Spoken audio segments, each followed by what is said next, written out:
Hi there. I decided to do this live because here we are. It's January 9th today and 2026. And I know a lot of people who made commitments, New Year resolutions, and stuff like that. And beginning of January is always like, yes, let's do it. I'm strong. And we start. But how do we keep it consistent? We know all that people, me included, I have failed in many times in New Year resolutions. So I want to talk about consistency. So let's talk consistency. How do we stick to the positive change? How can we make it last? And there are a few steps that involved, but I guess before I talk to that, I should say who I am. My name is Natalia, and I'm a coach. I'm a life coach, and I am super passionate about helping people and myself too, I'm people too, to create lasting positive change in their lives. And that's why I'm talking today about consistency. So let's say, and this is applied to, it can be this, what I'm going to talk about today, it can be applied to career changes, to all the things we can do, how to create consistent money flow. It can also be applied to healthy eating and exercising and creating art. Some people say, I want to write a book. Well, you can't write a book without being consistent. It requires consistency. It requires to show up every day, or how to exercise, or even meditation. I this year committed to meditate more often. I aim for daily meditation, but of course, I haven't been meditating every single day, at least not. I have been, but not for 10 or 15 or 20 minutes how I planned, and not always at the same time. I do find pockets here and there to meditate. And the reason, by the way, meditation is my commitment this year is because I realized that this is the biggest gift I can give myself, is to be with myself, to know myself better, to spend time with myself, to give myself attention, because attention is love. Where we give our attention, that's where the energy flows. And I want this year to start with me. And then when my cup is full, I can share. Everybody knows if you don't have anything to share, then how can you share, right? So fill your cup first and then go share from overflow. Okay, how to have consistent, how to consistent showing up at whatever it is you choose to. And my biggest thing and biggest tip, I think, is make it interesting, because if it's not interesting, it's not going to last. If you have to force yourself to do something, it's not going to last. Why would you do something in your life that is not interesting? And that applies to everything. It doesn't only goes for your hobbies. The work that you do, let's say you have a full-time job and you're there for 8 hours a day. Why would you go somewhere and do something for 8 hours day in day out that is not interesting or enjoyable? Of course, it can be challenging, it can be so many other things, but if it's not interesting and enjoyable, then why would you do that? The life is too precious to not. And even if it's not enjoyable, let's say I don't particularly enjoy cleaning my bathroom. That's just not something is on the top of my interesting or enjoyable things, but we have to do it, right? How do I clean my bathroom consistently and enjoy the process? Well, what you can do here is what I do personally. I make it more interesting by, well, first of all, I know why I'm doing it. I actually enjoy clean bathroom. I enjoy the result of my labor, so I go and do it because I like it clean. I don't like it dirty. And to make it more interesting, sometimes I listen to podcasts, sometimes I just think thoughts that are interesting, because scribing in the toilet doesn't require a lot of thinking, and I like thinking. I like thinking things, different kind of things. So you can make even not particularly pleasant tasks more pleasant by simply noticing where you're directing your attention. If I am cleaning my bathroom, back to the bathroom, and I am listening to some cool music, I will enjoy it more for sure. Or exercise. This year, I actually have been building on my consistency with exercise for a few years now, and I have been very good at showing up 5 days a week to my short by high intensity full body workouts, and that's because I found what works for me. I enjoy my short burst workout and the whole process. I enjoy the process. I don't like going to the gym, so I do it at home. I found what works for me. It took me a lot of trial and error to find what works for me. I found it, and it's easy to show up. I know it's only 15 minutes. I know I will work hard for 15 minutes, but it will go fast. So I don't have much resistance, and I do not I do not rely on willpower to do these workouts because I have other things in place. Relying on the willpower will help when it's something short, something I have to do once in a while, and then I have to power through it. But if I want the change to stick, the willpower will not help long term because we just have limited amount of willpower. And now here, all people have different levels of willpower. Some people have more, some people have less, but none of us have unlimited amount of willpower. And therefore, using it for lasting change often doesn't work. That's why people fail with their commitments. That's why people try to power through and then they run out of power, and that's it, we're done. So do not rely on willpower. Make your thing more enjoyable, more interesting.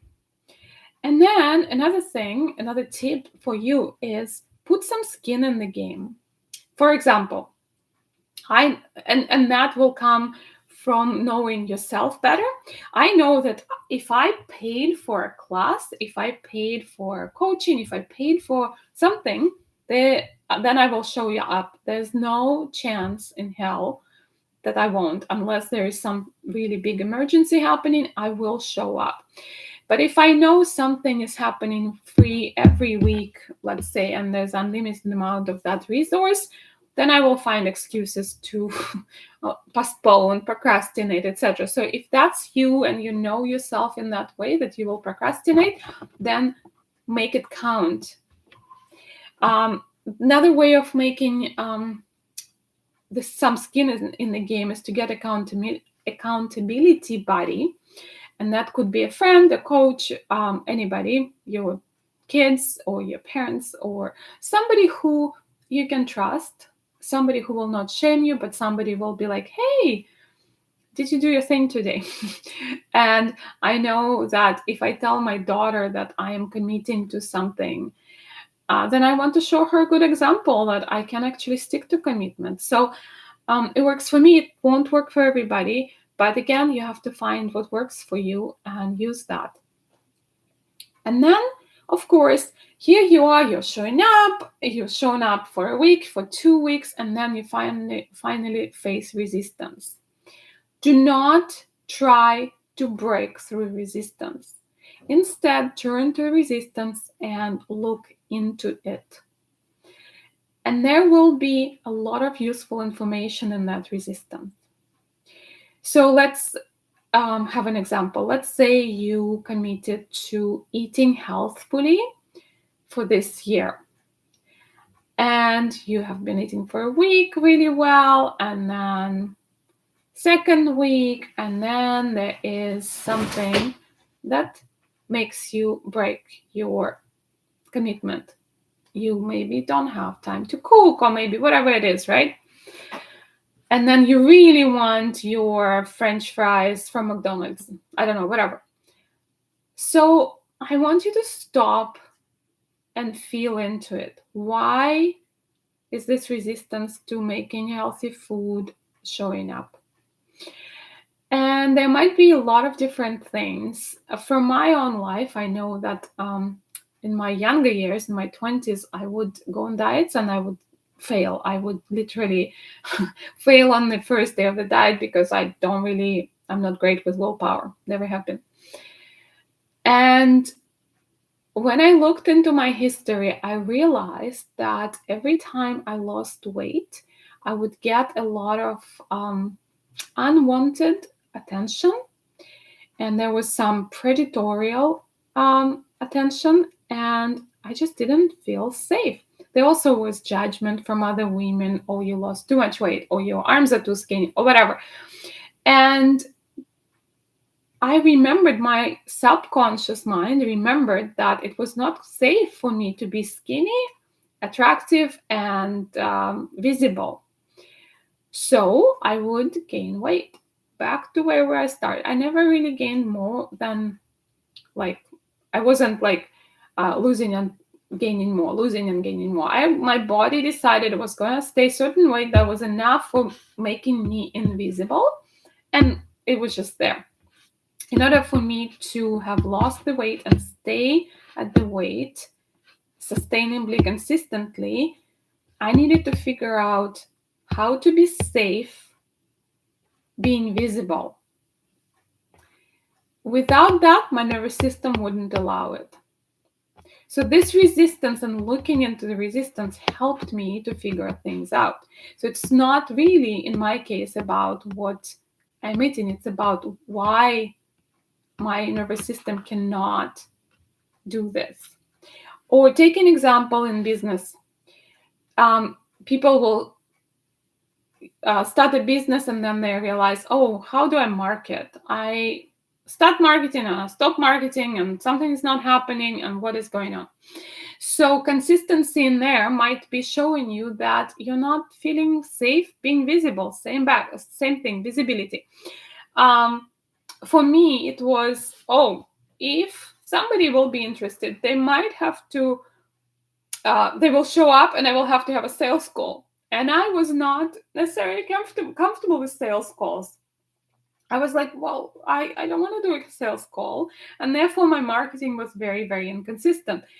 Same thing maybe for the exercise. Maybe not only you just hate this particular exercise that you chose, for example, you decided you'll go to the gym and run a marathon every day on the treadmill. Well, maybe your body wants to go in fresh air instead of being on a treadmill. Maybe it wants to run in nature. Or maybe there's more to it. Maybe your nervous system has some program that is paying you some benefit for not continuing with this program. Until you get this from unconsciousness to conscious, you won't be able to change it. You can power as much as you can, but considering our conscious mind is only 5% of all that's happening, like your heartbeat is unconsciously beating, and 95% of everything we do is unconscious.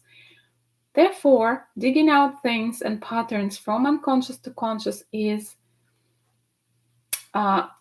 absolutely irreplaceable by anything else. You will not be able to win against your subconscious programming. You have to bring it into light. You have to change that if you want to have a lasting change.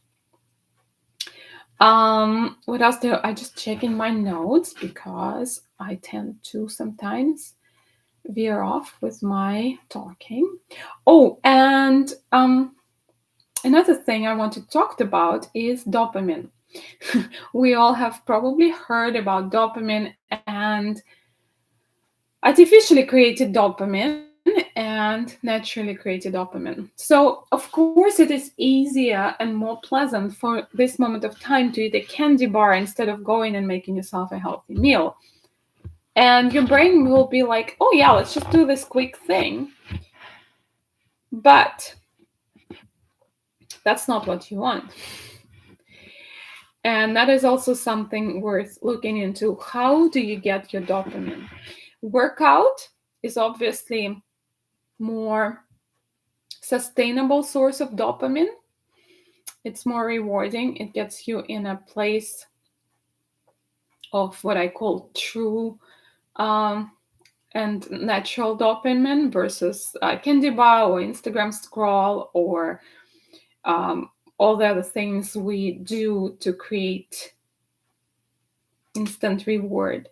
So yeah, look into how you get your dopamine. We need dopamine, and dopamine will help you stay consistent, but you have to eliminate the artificial dopamine hits, because if your body is already getting dopamine from Facebook, Instagram, candy bars, shopping, whatever your way of getting it, you might keep going that way. And instead, if you replace it with working out, writing a chapter in your book, meditating, making something that is truly satisfying, that will give you much, much better quality dopamine, and it will give you more consistency over time.